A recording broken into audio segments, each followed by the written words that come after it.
Hello, and welcome to today's book chat.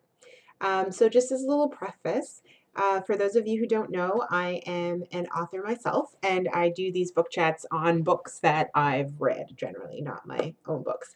But one of my upcoming books has a very strong love story at its center, and so I'm wondering if I will be able to categorize it as romance. So to kind of figure that out, I've decided to read a number of romance books because I haven't read many of them in the past. And the book that I'm talking about today is one of those books that I've read or actually listened to kind of learn a little bit more about the romance genre. So that book is Sizzle by Julie Garwood. Sorry, I can't see it very well there with the shine, but Sizzle by Julie Garwood.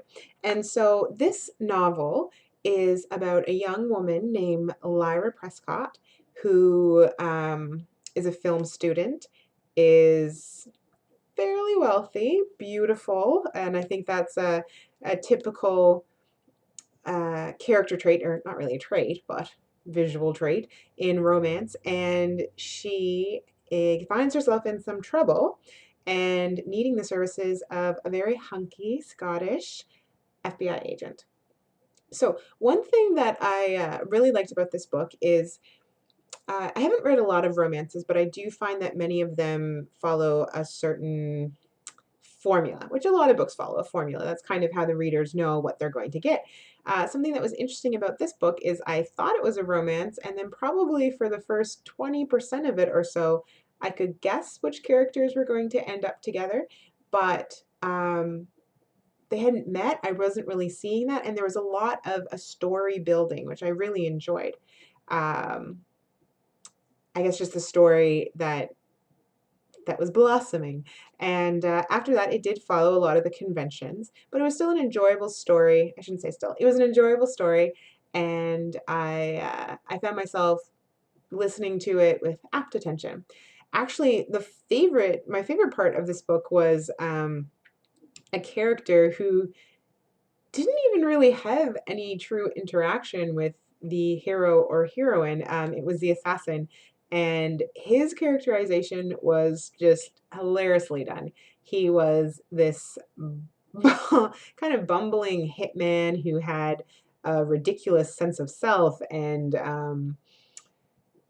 I guess just ideas of glory that were completely impossible for him to ever achieve. He was a hitman who'd never actually made a hit, though he had gotten the, I guess, credit for them. Anyways, he's a really interesting character. He kind of made the book for me. I wanted to learn more about him, and I just enjoyed the way that the author took who could have been just kind of a blank, non-important um, tool or piece to the plot and made him a character who was believable and likable in his naivety. Yeah, anyways, it was interesting. I really enjoyed that about that book. And if you are into romances and you like a, a man with a Scottish brogue, which I know a lot of women do, Sizzle by Julie Garwood. Feel free to come over, tell me what you thought of it, if you give it a read or a listen like I did, and I would love to hear your thoughts. So charlenecarr.com is where you can send me a note. All right, have a good one.